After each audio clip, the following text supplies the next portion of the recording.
We're thinking music now. Delighted to be joined in the studio by Julian Power and Graham Kirkland, and this is ahead of the forthcoming production, slightly delayed, of Carmina Burana. I think we were just saying before, Julian, this is third and a half time lucky to actually get this staged. Yes, we were prepared for it in March 2020, and we got right up to pre-performance level before the villa was shut, and we had to postpone it to September, and then that wasn't suitable either, so we postponed it to March this year, and then had to find some new soloists because the original soloists coming from across were not able to join us, and then of course we were unable to perform it then, and so it's now going ahead on the 29th of September in the Villa Marina Royal Hall at 7:30. And the pre-ticket sales are probably the largest we've ever had, so it's proving to be very exciting, which is hardly surprising because it is the most exciting work in the Choral Society repertoire to perform. It's an astonishing work, and the orchestrations underneath it are spectacular, and there's no doubt that Isle of Man Symphony Orchestra are producing spectacular results for all of us, and the audience will be stunned. And what do you think, Graham? What is the secret of its abiding popularity? It seems one of those sort of perennials, doesn't it? Yeah, there's a wealth of very simple melodies, and they come at you thick and fast. And there's a storyline to go with it, and it's just so memorable that you go home humming them for many days afterwards. And of course, the opening section of the Carmina Burana is very famous for its media exposure, because it's on nearly everything. It has been used on all sorts of stuff, advertising and films, and if you're of a certain age, you just instantly splash on Old Spice. Exactly. Although I don't think I've quite done that yet, but yeah. But it must have been difficult with you talking about sort of obviously having to rearrange things, reschedule things, working with different cast. What have been some of the major challenges there, Julian? That can't be easy. The major challenge is keeping it fresh and alive. But we have managed to do that because we have been rehearsing some other works in between, and we've resurrected it again in August this year to perform it in September. And the choir's come to it afresh, really. And the great thing about it is it's attracted some new members to our choir, which is always very important, and so we're very excited about that. But we're performing it with Choral Fantasia, which is another supremely exciting work to do. And the thought is that it's never been performed in its entirety in the Isle of Man. Actually, it only takes 16 minutes, the Choral Fantasia, so it's not a long work at all. But it was the last work which Beethoven himself played as a virtuoso pianist. And we've got Judith Christian playing as Beethoven for us, and she is amazing. Absolutely sparkling on the piano. And then it follows with an orchestral colourful section, and then the soloists come in. We've got 6 soloists that come in, and then the full choir come in. And he wrote it as the finale for a major concert which he put on, comprising his 5th symphony, his 6th symphony, his 4th piano concerto, part of his C major mass, and he wrote this as the finale. What a long concert that must have been. Amazing stuff. Where do you fit in, Graham, from this point of view? You're obviously not playing the piano because Judith is playing the piano for the Beethoven. I'm conducting. You're conducting the whole of Carmina Burana. Of Carmina as well. Is it something, I assume you have done this before, or have you not? Maybe not. I have, in part, not actually conducted the whole work, but when the BBC Philharmonic came across in 2006, some preparatory work had to be done prior to their arrival for their performance of Carmina, and I was involved in the rehearsals for that. Now, what about soloists? Because you were just saying you've had to change from the original when you first had all this planned way back when.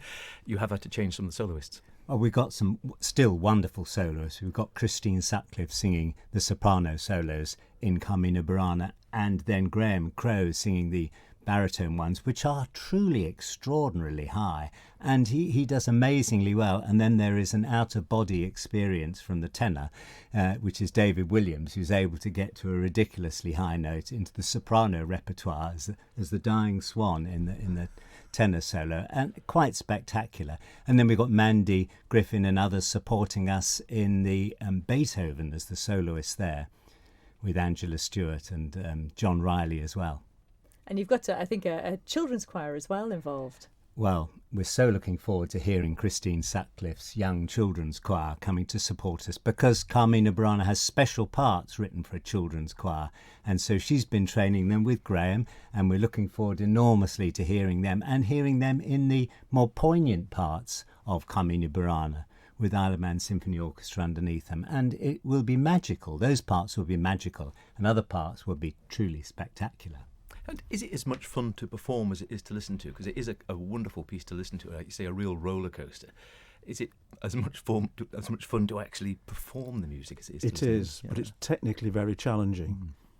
While the essence of it is quite simple, Orff builds a complex rhythmic structure around it, and you can't take your eye off it for 1 minute. If you're a player or a performer, you've really got to concentrate, because you can get caught out. It's the melodies, as I say, come at you thick and fast, and the changes of tempo and everything. So it's very, very challenging. But everybody's up for it. They really enjoy it. It's a challenge in itself, and it's one well worth going for. But it's so memorable too, so memorable to sing, that all the choir, and some of them sang it with Alan Pickard in 1981, yes, indeed, and then later on, and the last time he did it was 1997, and then they sang it under Graham and the BBC in 2006. So they've sung it 4 times, and so, but you never forget the rhythms and the tunes. The words are difficult, that's a different thing. But we are giving the translation of the words in the programme. So there are complicated words, but the translation, reading the translation, is fascinating in its own right, from these 11th, 12th and 13th century poems that are quite erotic. Oh, my word. Your ears pricked up then, Christy. How very dare you? Do you know, I'm intrigued though, coming back to Graham with returning it to the conducting side of it, because you're saying how from a performance point of view it's quite complicated, and it's obviously very energetic at times, isn't it? Really powerful. What about from your point of view? What is it? I mean, it must be quite a challenging piece as well to conduct. It is. For that very same reason, everything relies on where the conductor's baton is going at any one moment in time. No pressure then. No, very easy to drop a stitch and somebody goes wrong. So concentration on my part going to be at its highest level.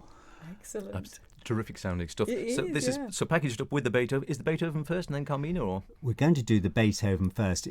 We've got 2 pianos in Carmina as well as a huge orchestra, and so Judith will be playing with Jennifer, our usual pianist, but Judith is also playing the Beethoven, and she really wanted to get this technical challenge because it is a virtuoso piece for piano, and she wants to get that out of the way before tackling the Carmina Burana. And so, you know, she will be spectacular, and it's worth hearing just for her piano playing. I mean, she's really knocked the choir out with spectacular playing. And then the orchestra comes in so beautifully, and it explores all the different colours in the orchestra. And of course, from an audience point of view, it's really nice to see who's playing and the colours of the sounds that they're producing. It's a beautiful piece. Just to remind us of the details again, it's going to be a wonderful night. I'm hoping to be down there myself, all things crossed, one way or another. So at the Villa Marina, just give us the dates again. And you were saying it's doing very well, but I'm sure there's still some space. Well, there's still some space. It's on Wednesday, the 29th of September, an unusual time for us. We usually perform at weekends, but it is a Wednesday night at 7:30 in the Villa Marina. And, of course, we've had great support from our financial Tower Insurance, who's come up with some financial support for enabling us to do it.